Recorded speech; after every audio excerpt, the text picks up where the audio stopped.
Hey guys, it's me, mate December, and I just got done watching Curtains. This is released by Synapse, and it's a one disc Blu ray. And inside there's a little bit of artwork, the killer with the mask on. It's got some good features. I like a documentary. I like Synapse's documentaries because they go quite in depth.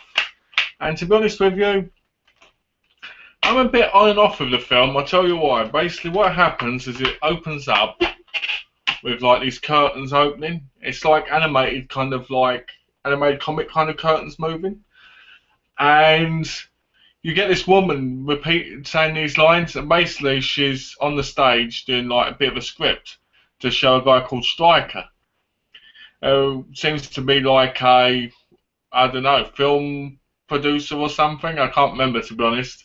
He wasn't that enthralling. So after that, they end up at a mental asylum kind of place, and they say she's doing a lot better, this woman, Samantha, who was the one on the stage at the beginning. And he goes, oh, she'll never act again. And she goes crazy at him with like I think, a pair of scissors. And basically, he asks them to leave the room because they put her in a straitjacket. And they said that she laughs about it with him and says the only way to know what it's like is to basically be in the mental institution, to get what it's like to be crazy, basically. So she's going through the mental institution, and it seems to be affecting her, the pills, and basically what's going on.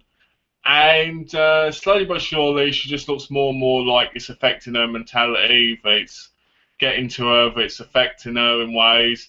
And he goes to visit her, and slowly, every time he sees her, she's more docile and not really talking. And anyway, it goes to all these people, like these different women. One's like a comedian called Christy, I think, and then you've got these other ones.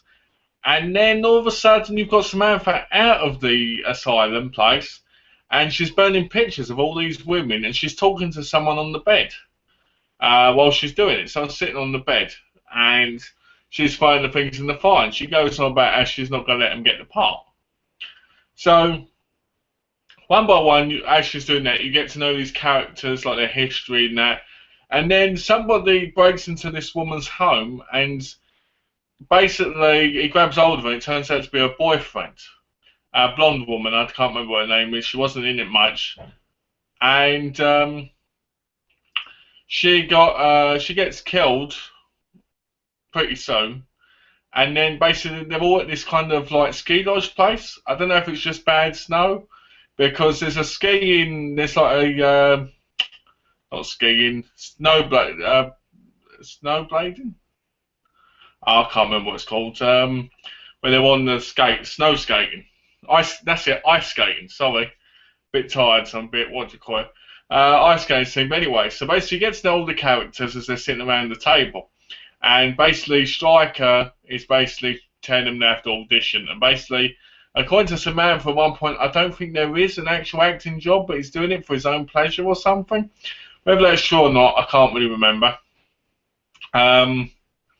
So then you kind of get to know him. One of them sleeps with him and all this other stuff. And then the killings don't really happen a lot until after the 38-minute mark, which I find to be quite slow. The characters themselves weren't that really fleshed out and weren't that great. But after the killings start, they start getting pretty good. Like the ice skating one is probably pretty good. But even though I don't understand why why the woman who was being chased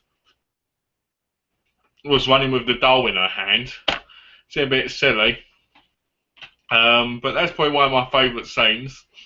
Then you've got some other murders in it, and then all of a sudden somebody shoots two people out of a window, and you're like, well, this doesn't make sense because it's not the same kind of thing that's happening. And then basically they just start getting killed off one by one, like anybody. Like any film where people are like at a house or in the school or whatever, and then you've got one person left who's being chased, and basically the ending is okay, but it's also a little bit It goes on a bit long, the last bit where this woman's running away because The lighting was good, but it could have been a lot better, if you ask me. And from the commentary, they said they had no budget, so they'd bring in their own clothes. So that kind of says a lot about the film. To be honest with you, the ending was quite good. The very end was quite good, but I really think the film could have been a lot better. It wasn't. No, it wasn't as good as Graduation Day or Prom Night. I mean, Prom Night, I'm not going to say it's because Prom Night's one of my favourites, but Graduation Day was a lot more fun, a lot better to watch. Like, the pacing was better.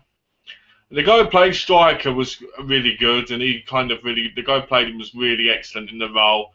The person who played Samantha was really good because you kind of believe she's lost the plot, and whether or not she has, it's up to you to find out if you watch the film. But I do like the kids. I like the head down the toilet. That was quite fun. What else was there? So to be honest with you, it's one of those films where, the mask. The killer wears the mask, like wears the ginger hair, kind of red hair thing with like an old woman's face. And it's quite interesting, but the killer's just so dull. I don't know if anybody else has noticed this, but the killer is dull and boring. I don't know why. Maybe because it didn't have no real flesh to it. It just seemed to just turn up and then just kill people. You know, I like having a slasher that where they actually have some fleshing out of the horror villain. I mean, you do at the end because you kind of know who it is, but before then you don't really. The whole story gets very slow going on, which was really annoying in my view and frustrating. But the Synapse did a beautiful job with the release of the transfer. The transfer is beautiful. I can't fault that at all. And the commentary on it is fantastic. The documentary I don't know about because I haven't watched it yet.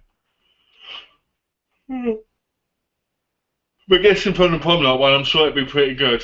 I did see that the documentary was 38 minutes long, which is a tiny bit shorter than the Prom Night one.